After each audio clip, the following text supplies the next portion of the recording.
Basic चीज का पूरा ध्यान रखा गया है, पर हमें लगता है कि सरकार का बहुत जल्दीबाजी में पब्लिसिटी हासिल करने के लिए ये निर्णय लिया गया है। जैसे अभी मेरे दोस्त ने किसी ने गुरुकुल का नाम लिया, गुरुकुल का जो भी बच्चा पढ़ा होगा आज भी हर तरह के परीक्षा में सफल होने का योग्यता रखता है। पहले आप जानते होंगे कि हम लोग के ज़माने में या दादा लोग 7th क्लास में ही मैट्रिक होता था, लेकिन वो BA MA को भी पढ़ाते थे। आज BA MA करने के बाद अब क्लास 1 को भी नहीं पढ़ा सकते। क्लास और पहला उद्घाटन आज न्यू एजुकेशन पॉलिसी पे, क्योंकि बहुत सारे मतलब पॉजिटिव नेगेटिव जैसा कि मैंने डाला भी है, क्या है नहीं है उसके बारे में भी जानना है, और सही मतलब नई एजुकेशन पॉलिसी में क्या छात्रों के लिए लाभदायक है या नहीं है, इस चीज़ों पे भी मंथन चलेगा। बहुत चीज़ों को लेकर मंथन चलेगा। ठीक है, चलते हैं, आपको सब बने रहिएगा, देखिएगा। ठीक, और बहुत सारे छात्र नहीं भी जानते हैं, उनको भी बताया जाएगा किस तरह से कैसे क्या था। ठीक, समय सीमा के अंदर अपनी बात को खत्म करेंगे।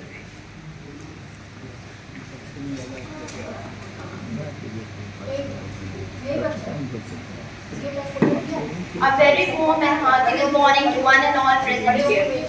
Today, respected chairperson, all the jury members and my dear audience. Today, I, Meher Fatma, stand in front of you to speak a few words against the motion that the National Education Policy 2020 is the crucial against the India's educational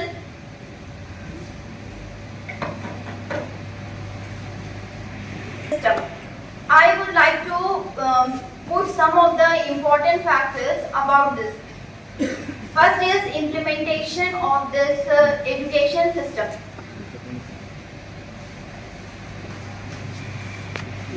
Then there was a very vast syllabus in the contest, but as the National Education System Policy was implemented, the thick book which we have studied, NCERT, was reduced to this much thing.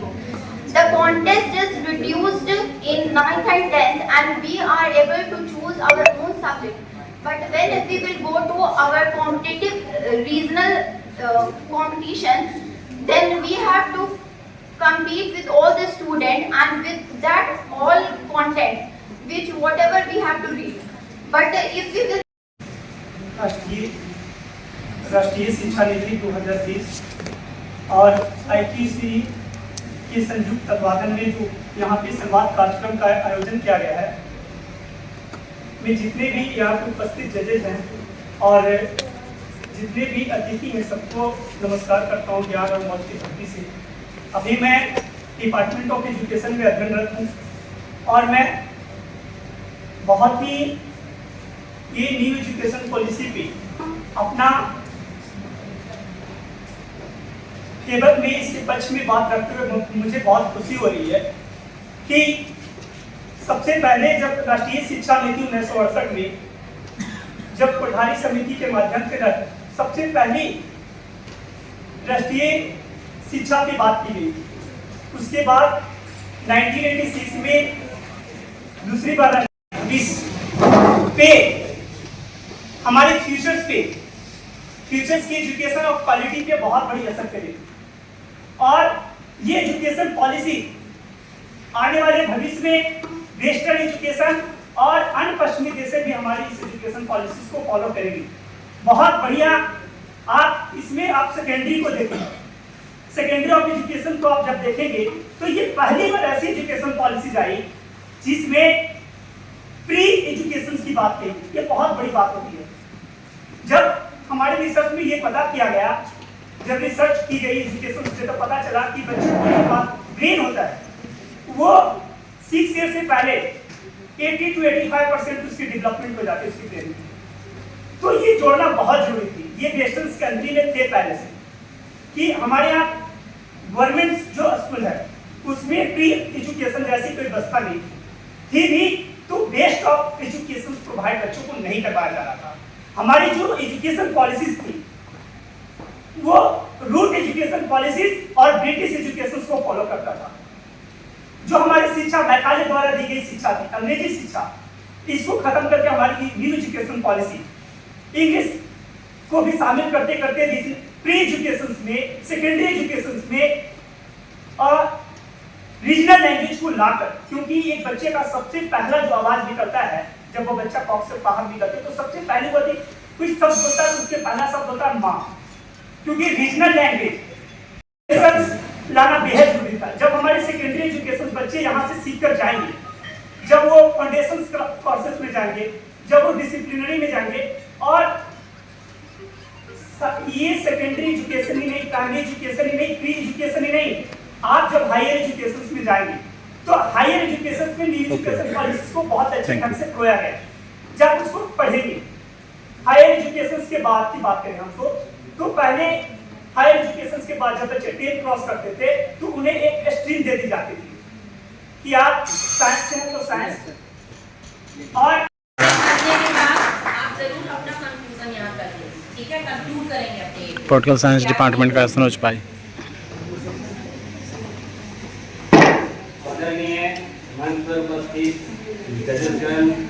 समझाया कि कुमार है, मैं political science department का semester का छात्र हूँ।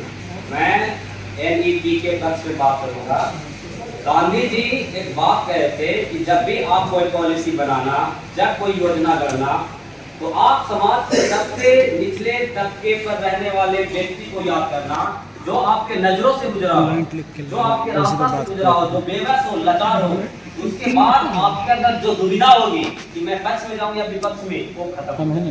मुझे NEP में यही दिखता है, क्योंकि NEP में ट्राइबल्स एरिया को भी टारगेट किया गया है, जहाँ पे बुनियादी सुविधा नहीं थे, उन्हें टारगेट किया गया है कि मैं वहाँ पे इंफ्रास्ट्रक्चर बनाऊंगा और फिर वहाँ के बच्चों को एक क्रिएटिविटी की ओर ले जाऊंगा।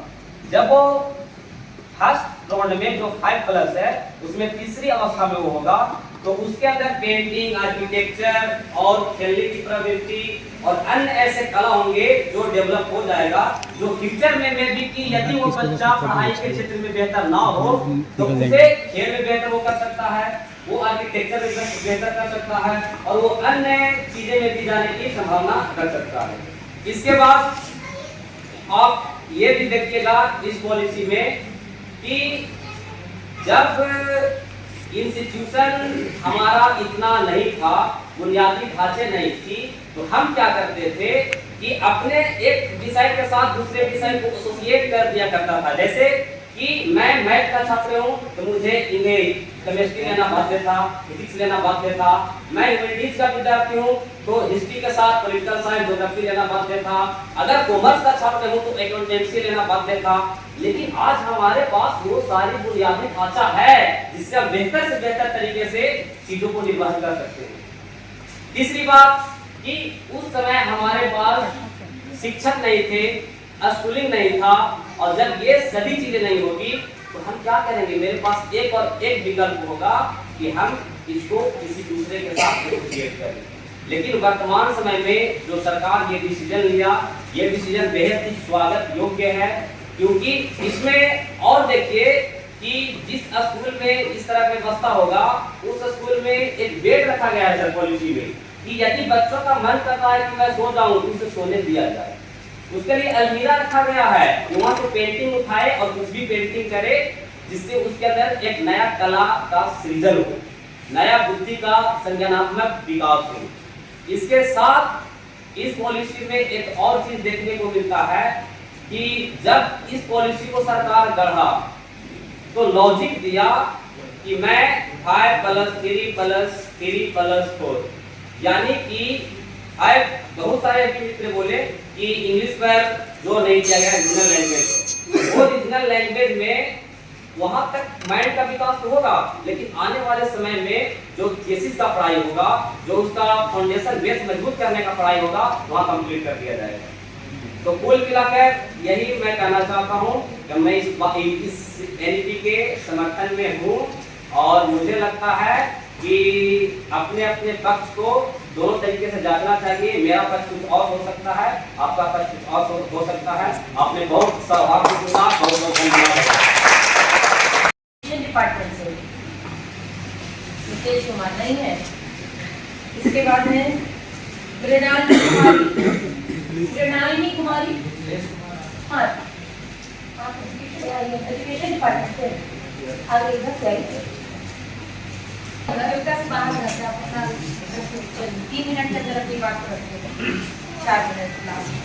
Now, respected teacher and students, सभी को मेरा नमस्कार। मुझे आज खुशी हो रही है कि यहाँ NEP 2020 के पक्ष और विपक्ष में डिबेट करने का मौका दिया गया है।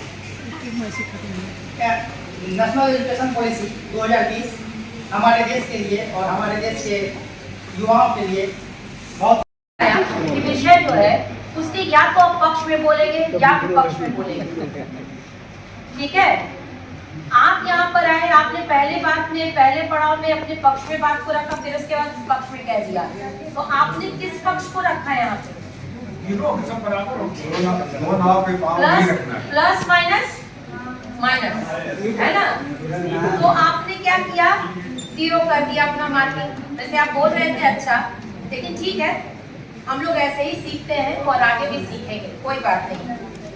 ये जरूर कहेंगे अपने नाम के साथ, मेरा नाम ये है, मैं इस विभाग का शोध छात्र हूँ और मैं इस वाद विवाद में इसके समर्थन में बोल रहा हूँ या फिर मैं इसके विपक्ष में बोल रहा हूँ, ये जरूर बोलेंगे। उसके बाद अपनी बात को शुरू करेंगे ताकि जज जो है कंफ्यूज ना हो कि आप बोल क्या रहे हैं।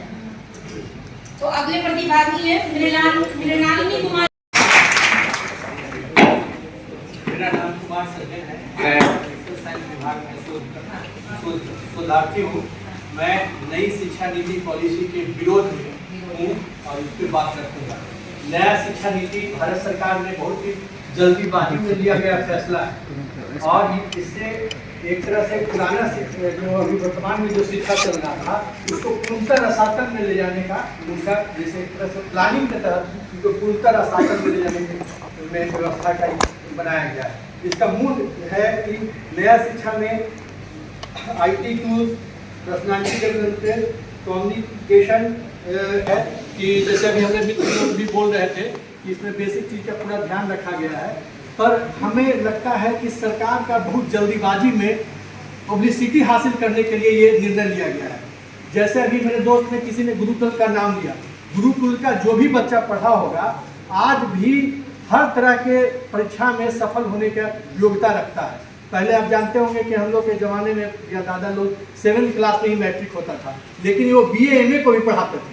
आज BA MA करने के बाद आप क्लास 1 को भी नहीं पढ़ा सकते हैं। ये है भारत की नया शिक्षा नीति। इसलिए मैं इसके विरोध में हूँ और मैं चाहता हूँ कि सरकार इसको इस पर पूर्णतः विचार करे। उसका मूल कारण है कि इसका स्ट्रक्चर नहीं है, व्यवस्था नहीं है, टीचर नहीं है, लैब नहीं है। लैब है तो उसमें रसायन नहीं है और बहुत सारी चीज़ों हैं जो आज के डेट में जो नया शिक्षा नीति आनंद फानंद में लागू किया गया है, ये बहुत ही हास्यास्पद और ये दुर्भाग्यपूर्ण है।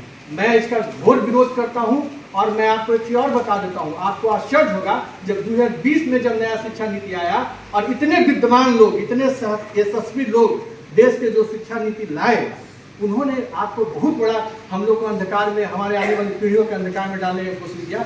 बिना सिलेबस के ही पूरा एक सेमेस्टर निकाल दिए। ये बहुत ही घोर, ये इस पर जिस तरह से हत्या का मुकदमा चलता है उस तरह इन पर मुकदमा चलना चाहिए। अगर किसी को जीवन में आप गोली मार के हत्या कर दी या किसी को अनपढ़ रख के हत्या की, मैं इसको दोनों एक तरह से मानता हूं।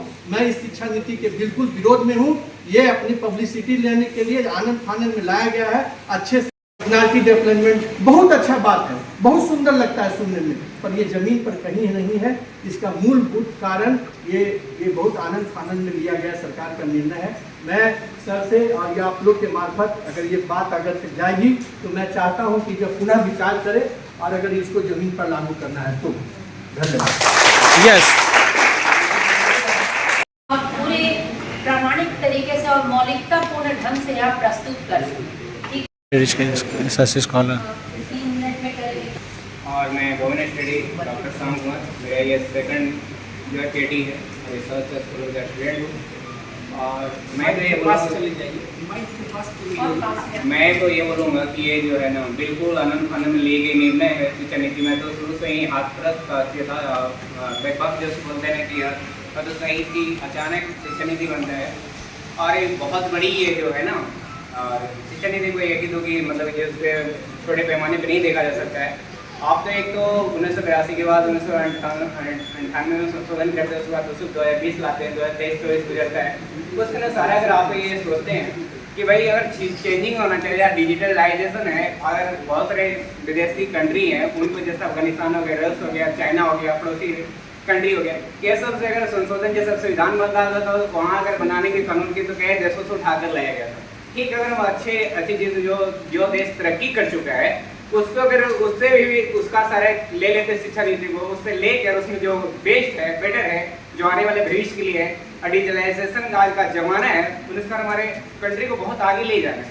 तो उसके समकक्ष भी पहुँचने की कोशिश, तो क्या धरातल में ले जाने की कार्रवाई जिस तरह से लगता है कि किया गया, जानवर के लिए बनाया गया कि भाई लोगों को नीचे रखो, अगर ये ज़्यादा बढ़ जाएंगे तो हमारे लिए समस्या होगी। हम तो यही सोचते हैं कि इसी तरह से कह रहे हैं भाई टाइम लेते इतनी आनंद पाने में शिक्षा नीति लाने की क्या जरूरत है, पर सभी जो है ना मुद्दा बन जाता है इलेक्शन, उसके तहत शिकार हो जाते हैं। तो मेरे कुल मिलाकर यही कहना था कि भाई बहुत जल्दी ये जल्दीबाजी में लिया गया डिसीजन है, सोचते समझते, और जो देश बहुत ही तरक्की पे है, बहुत बड़े पैमाने पर तरक्की पे है, उनके शिक्षा नीति से भी शिक्षा नीति को उठाते और लाते तो ताकि हमारे देश जो है बहुत आगे की ओर जाता। तो मैं ज़्यादा कुछ तो नहीं कहूँगा, जाके हमारे भाई बंधु जो भी हैं हमसे सीनियर है या जन के समान जो भी है वो हमारे से पहले भी बहुत लोग कर चुके होंगे इस बात पे, तो मेरे भी बातें उनके पास में थोड़ा गिर्द ही घूमेगी। लेकिन कुल मिला के मैं कहूँगा, तहे दिल से कहूँगा, 1000% में बोलूँगा कि ये बिल्कुल ही मैं इसका सपोर्ट में नहीं हूँ, बिल्कुल ही खिलाफत हूँ। तो धन्यवाद आप सभी को। Sanskrit research scholars.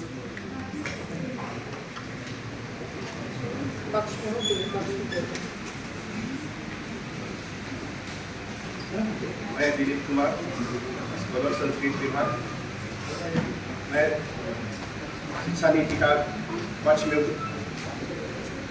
2020 से जो शिक्षा नीति लागू की गई है ये बहुत ही हमारे तरीका से अच्छी थी, क्योंकि बच्चों को प्रोत्साहन शुरू से ही दी जानी चाहिए। जो उसके 6 से 8 जो ईयर होती है उसमें उसका बहुत सारे कार्यशैली का विकास होती है और बहुत सारे कलाएँ, चित्र आदि जो करते हैं उसका विकास किया जाता है, और उस दौरान में जितने भी कार्य उसको दिया जाए और हायर एजुकेशन में भी बात की जाए तो पहले ऐसी थी कि जो भी विद्यार्थी जो भी हो वो 1 साल पढ़ाई पूरी करने के फलस्वरूप यदि वो छोड़ देते हैं और 2-3 साल के बाद यदि करना चाहें तो उनके लिए फिर से जो है नई सिरे से उसको लागू करना पड़ता था। लेकिन नई शिक्षा नीति के तहत जो भी विद्यार्थी हो यदि 1 साल भी पढ़ाई करके वो छोड़ देते हैं और फिर आगे करनी चाहते हैं तो उनके लिए भी उपलब्धि है और 1 साल को भी उसका डिग्री मिलने की संभावना होती है। तो मैं यही कहता हूँ कि ये राष्ट्रीय शिक्षा नीति बहुत ही अच्छी है। जो कहने का ये भाव है कि उसके स्मार्ट क्लास के द्वारा भी इसको किया जाता है। जैसे पहले बच्चों को दीवार पर दिखाया जाता था, छोटे छोटे बच्चों को जो भी पढ़ते थे उसको देखकर वो जो सीखता था, जैसे मैंगो हो, एप्पल हो, कुछ भी तो उसको पिक्चर से ही उसको समझ जाता। तो उसी प्रकार ये स्मार्ट क्लासेस भी बहुत ही ये सराहनीय है। बस इतना ही कहने के बाद धन्यवाद। धन्यवाद।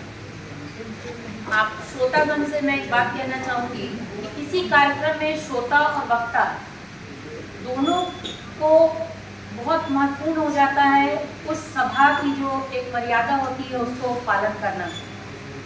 यहाँ पे आपके सामने निर्णायक की भूमिका में प्रोफेसर हैं, आपका फ़ोन बज रहा है, आप लोग आपस में बातें कर रहे हैं, ये सब अच्छी बातें नहीं है। आपको ये सब पर ध्यान रखना चाहिए और आप छोटे बच्चे भी नहीं हैं, ठीक है। इसके आगे Prince Kamal, political science department.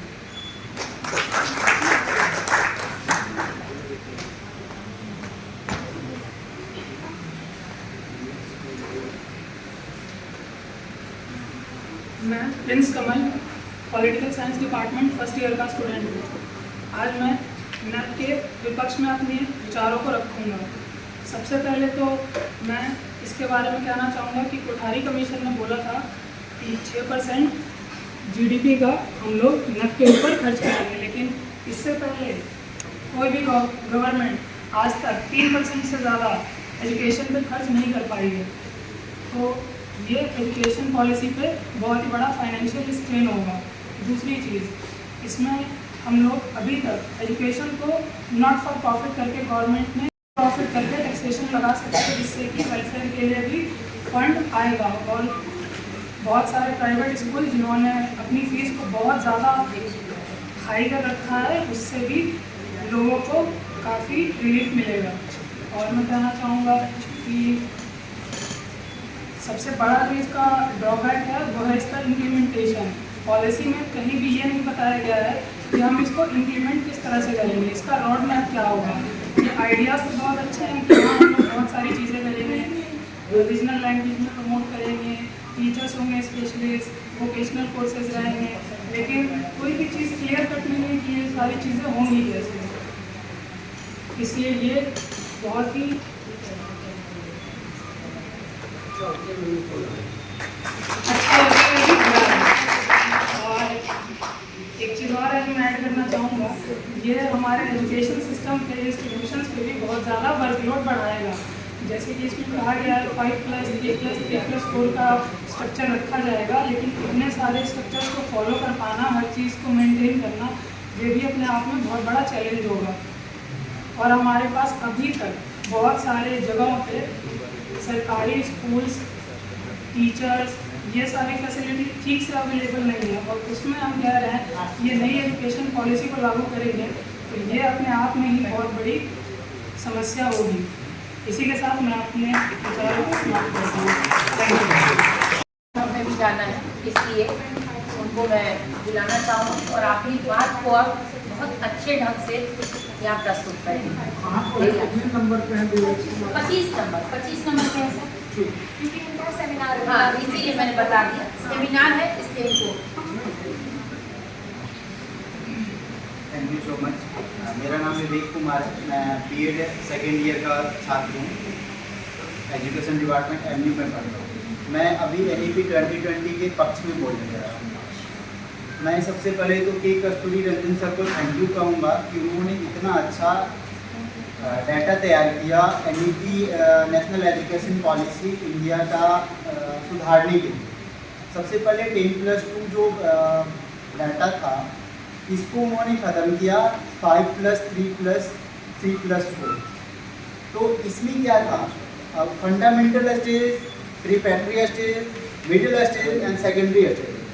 पहले वाले शिक्षा नीति में ये मुझे पर्सनली ये लगता था कि बच्चे स्कूल जाते थे डायरेक्ट एंड उनको क्या करते थे, फर्स्ट क्लास में एडमिशन दे दिए। 5 साल तक बच्चे स्कूल जा कर रहे, 6 ईयर के हो रहे हैं तब, बाकी 5 साल वो कर क्या रहे हैं। बच्चे तो समझदार 3 ईयर के हो रहे हैं उस टाइम हो जाते हैं, उनको ये समझ में आने लगता है कि मम्मी क्या कर रही है, पापा क्या कर रहे हैं, भैया क्या कर रहे हैं, टीचर क्या कर रहे हैं। वो 5 साल कर क्या रहे थे, बच्चे स्कूल जाना नहीं चाहते थे। आप लोग एक कहीं कहावत सुने होगी, बच्चा जा रहा था कहीं अपने पापा के साथ, तो एक कसाई बकरे को लेकर के जा रहा था, तो वो मैं खूब जोर से चिल्ला रहा था। तो बच्चा ने पूछा पापा से, पापा ये क्यों चिल्ला रहा है? तो बोला बेटा ये कसाई है, इसको कसाई खाने ले जा रहा काटने के लिए। तो बच्चा कमेंट करता वो मुझे लगा स्कूल ले जा रहा।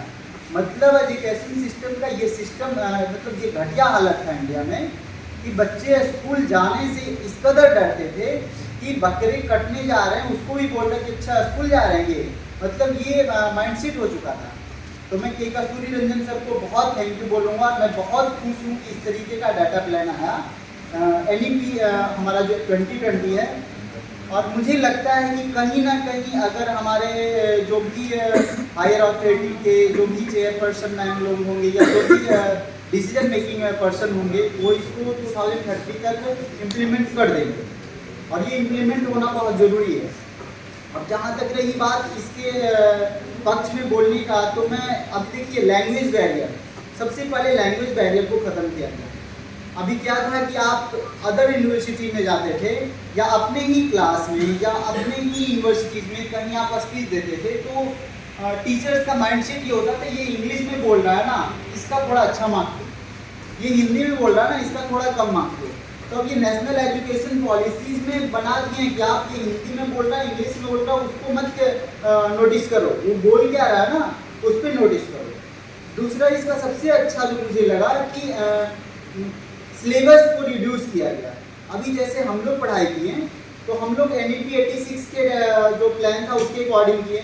हम लोग को फालतू में पढ़ा दिया गया कि मतलब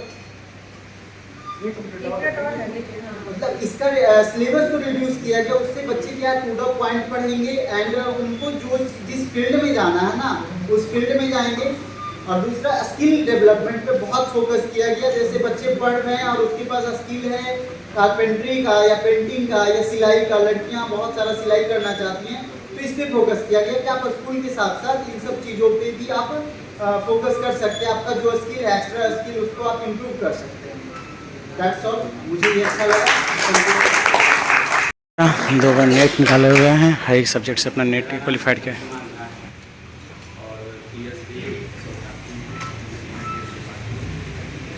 और NEP 2020 के पक्ष में भी बोलना।